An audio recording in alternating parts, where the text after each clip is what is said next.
திருச்சிற்றம்பலம். ஸ்ரீ பரஞ்சோதி முனிவர் அருளிய திருவிளையாடல் புராணம் பாகம் 149. கூடல் காண்டம். கால் மாறி ஆடின படலம். ஸ்ரீ பரஞ்சோதி முனிவர் அருளிய திருவிளையாடல் புராணத்தில் கூடல் காண்டத்தில் விருத்தகுமார பாலரான படலத்தை அடுத்து 24வது படலமாக கால் மாறி ஆடின படலம் அமைந்திருக்கின்றது. மதுரையிலே திரு ஆலவாய் திருக்கோயிலில் வெள்ளியம்பலத்தில் திருநர்த்தனம் புரிந்து கொண்டிருக்கின்ற ஸ்ரீமத் கூத்தப்பெருமான் ஸ்ரீ நடராஜ பெருமான் மதுரையின் மன்னனாகிய ராஜசேகர பாண்டியனுக்காக கால் மாறி ஆடின திருவிளையாடலை கூறுகின்ற படலம் கால் மாறி ஆடின படலம். பொதுவாக எல்லா திரு ஆலயங்களிலும் ஸ்ரீ நடராஜ பெருமான் வலது திருப்பாதத்தை ஊன்றி இடது திருப்பாதத்தை எடுத்து குஞ்சித பாதமாக அமைத்து திருநடனம் புரிகின்ற திருக்கோலத்தை தரிசித்திருப்போம். ஆனால் மதுரையில் ஸ்ரீ மீனாட்சி சுந்தரேஸ்வரர் திருக்கோயிலில் ஸ்ரீ சொக்கநாத பெருமான் திருச்சந்நிதிக்கு முன்பு இருக்கின்ற அந்த வெள்ளியம்பலத்தில் ஸ்ரீ நடராஜ பெருமான் எங்கும் இல்லாத திருக்கோலமாக இடது திருப்பாதத்தை ஊன்றி வலது திருப்பாதத்தை தூக்கி ஆடுகின்ற திருக்கோலத்தை நாம் தரிசிக்கலாம். இத்திருக்கோலத்தோடு எம்பெருமான் திருநடனம் ஆடுகின்ற இதற்குரிய காரணத்தை விளக்குகின்ற படலம் ஸ்ரீ சோமசுந்தரேஸ்வரர் கால்மாறி ஆடிய திருவிளையாடலை விளக்குகின்ற படலம் இது.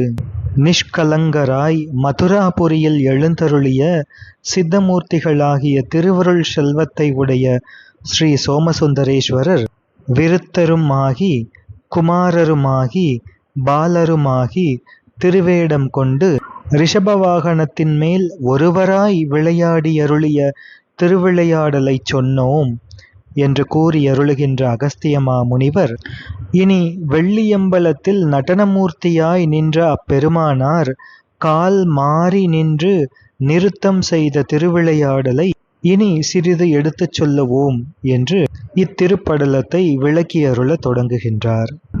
மதுரை மன்னனாக இருந்த விக்கிரம பாண்டியன் அவனுக்கு புதல்வனாக ராஜசேகர பாண்டியன் பிறந்தார் என்று பார்த்தோம். அந்த ராஜசேகர பாண்டியன் வளர்ந்து எல்லா கலைகளும் கற்று திகழ்கின்றார். எனவே விக்கிரம பாண்டியன் தனது தோளிலே இதுவரை தாம் தாங்கிய இந்த பூமி பாரத்தை ராஜசேகரனுடைய தோளிலே இறக்கி அரசாட்சியை தன் மகனுக்கு கொடுக்க வேண்டும் என்று முடிவு செய்து நல்ல ஒரு நாளிலே பட்டாபிஷேகம் செய்துவிட்டு மிக்க சந்தோஷமாக மிக்க மன நிறைவாக இருந்த விக்கிரம பாண்டியனார் பிரம்மலோகம் விஷ்ணுலோகம் இந்த லோகங்களுக்கெல்லாம் அப்பாலே மேலே இருக்கின்ற சிவலோகத்திற்கு சென்று அடைந்தார். ஒப்பில்லாத சிவபெருமானுடைய சிவநகரத்திற்கு சென்று சேர்ந்தார் விக்கிரம பாண்டியனார். சிவபெருமானின் திருவடி அடைந்தார். இனி ராஜசேகர பாண்டியனார் மிக நன்கு அரசாட்சி செய்து வருகின்றார்.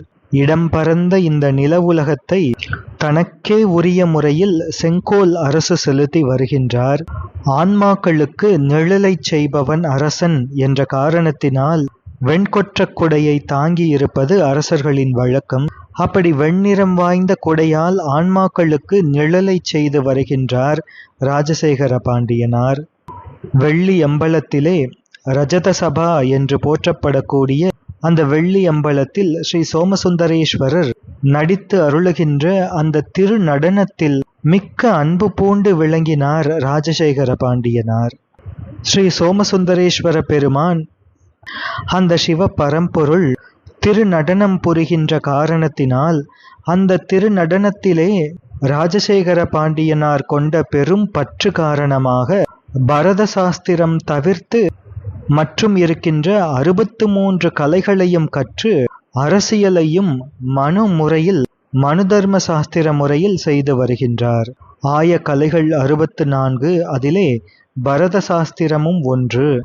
சிவபெருமான் புரிந்தருளுகின்ற அந்த திருநடனத்தில் கொண்ட மிக பெரும் பற்று காரணமாக எம்பெருமான் ஆடுகின்ற அந்த திருநடனத்தை எளியேனும் ஆடலாமோ என்று மிகுந்த பக்தி காரணமாக அந்த பரத சாஸ்திரம் தவிர்த்து அந்த 64 கலைகளிலே பரத சாஸ்திரம் தவிர்த்து மற்ற 63 கலைகளையும் கற்று தேர்ந்து அதோடு அரசியலையும் நன்றாக செய்து வருகின்றார்.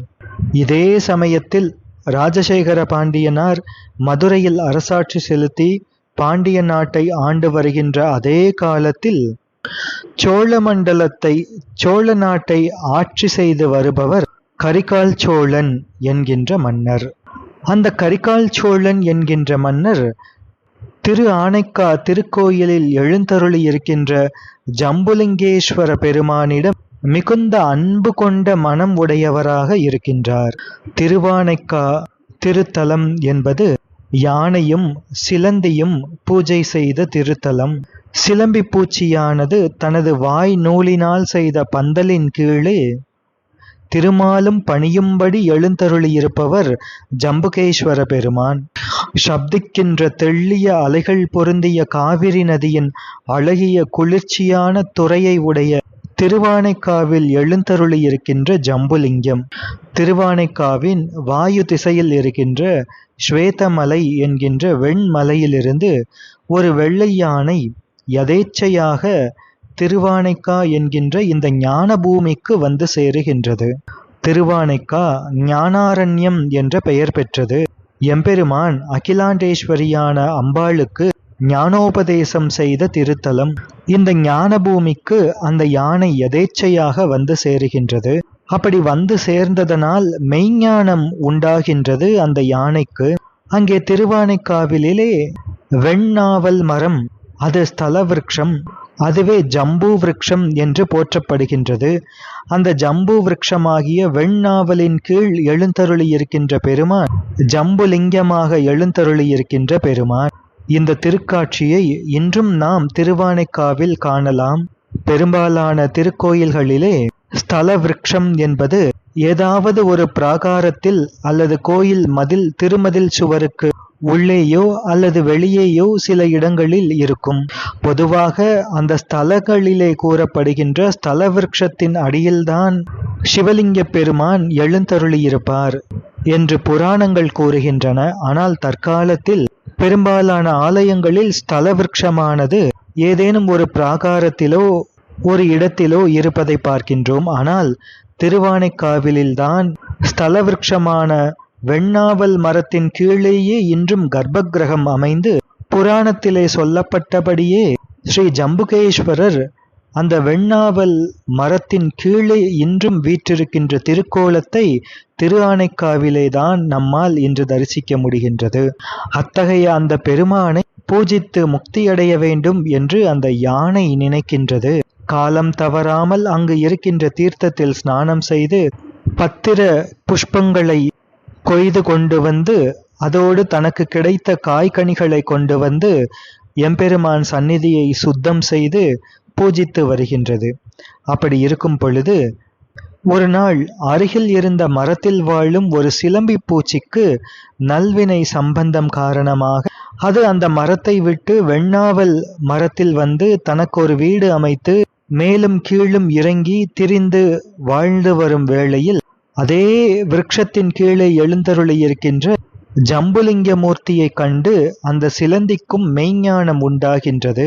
எம்பெருமானை இனி நான் பிரியமாட்டேன் என்று அந்த சிலந்தி பூச்சி தன்னுடைய வாய் அதிலிருந்து வருகின்ற நூல் அதிலேயே எம்பெருமானுக்கு திருக்கோபுரம் திருமண்டபம் முதலியவற்றையெல்லாம் அந்த சிலம்பி பூச்சியானது தன்னுடைய வாயிலிருந்து வருகின்ற நூலினால் இழைத்து அமைத்து வழிபட்டு வருகின்றது.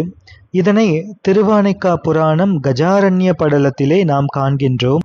பெரிய புராணத்திலே எம்பிரான் கோச்சங்கட் சோழ நாயனாரது திருப்புராணத்திலே இதே சரிதத்தை நாம் சிந்தித்திருக்கின்றோம்.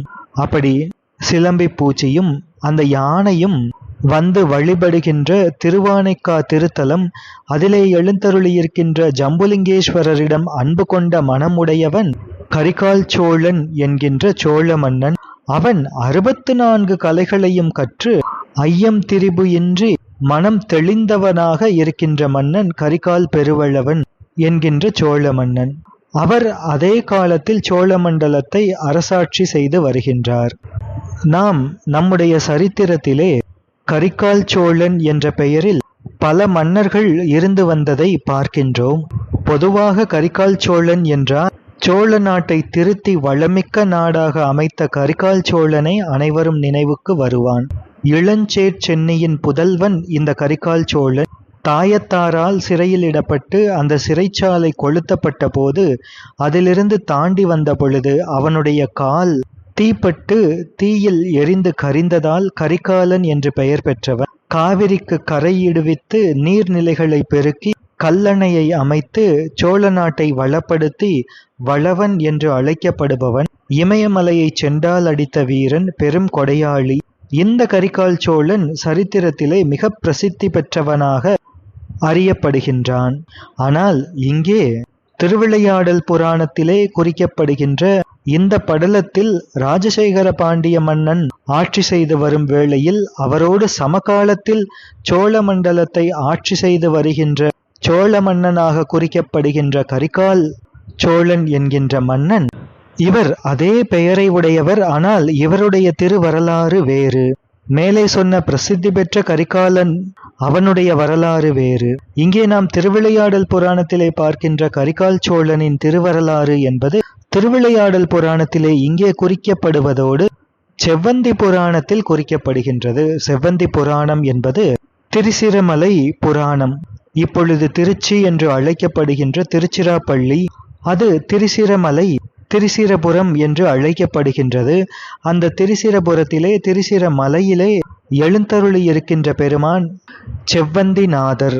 தற்பொழுது திருச்சி தாயுமான சுவாமி திருக்கோயில் என்று மிக புகழ்பெற்று விளங்குகின்ற திருக்கோயில் உச்சிப்பிள்ளையாரும் மிக பிரசித்தம். அந்த தாயுமானவ சுவாமியின் திருநாமம் செவ்வந்திநாதர் என்பது. எனவே திருச்சி தாயுமான சுவாமியின் அந்த திருத்தல வரலாற்றை கூறுகின்ற புராணத்திற்கு செவ்வந்தி புராணம் என்று பெயர். அந்த செவ்வந்தி புராணத்தில் உறையூர் அழித்த சருக்கம் என்று ஒரு சருக்கம் இருக்கின்றது. ஒரு அற்புதமான சருக்கம். சிவ திரவியங்களை அபகரிப்பவர்களுக்கு என்னென்ன தண்டனை கிடைக்கும் என்று எடுத்து கூறி அதனை படிப்பவர்களின் மனத்திலே சிவ திரவியங்களை தெரிந்தோ தெரியாமலோ கூட எடுக்கக்கூடாது, அபகரிக்கக்கூடாது என்ற எண்ணத்தை மிக வலிமையாக விதைக்கின்ற திருவரலாறு அடங்கியிருக்கின்ற சருக்கம் செவ்வந்தி புராணத்திலே வருகின்ற உறையூர் அழித்த சருக்கம். அந்த உறையூர் அழித்த சருக்கத்திலே இந்த கரிகால் சோழனின் திருவரலாறு வருகின்றது. எனவே திருவிளையாடல் புராணத்தில் கால்மாரி ஆடின படலத்தில் குறிக்கப்படுகின்ற கரிகால் சோழ மன்னனின் வரலாறு திருச்சி தல புராணமான செவ்வந்தி புராணத்திலே உறையூர் அளித்த சருக்கத்திலே வருகின்றது. அந்த கரிகால் சோழ மன்னர் 64 கலைகளிலும் தேர்ந்து இருந்தார். மதுரையை ஆளுகின்ற ராஜசேகர பாண்டியனாரோ பரத சாஸ்திரம் தவிர்த்து மற்ற 63 கலைகளிலும் தேர்ந்து இருந்தார். தேர்ச்சி பெற்று வல்லுநராக இருந்தார். இந்த வித்தியாசம்தான் கால்மாரி ஆடின படலத்திற்கு அடிப்படையாக அமைகின்றது. எனவே முதலில் கரிகால் சோழ மன்னனினுடைய திருவரலாற்றை செவ்வந்தி புராணத்தில் இருந்து சிந்தித்துவிட்டு பின்னர் கால்மாரி ஆடின படலத்தை தொடர்ந்து சிந்திப்போம். திருச்சிற்றம்பலம்.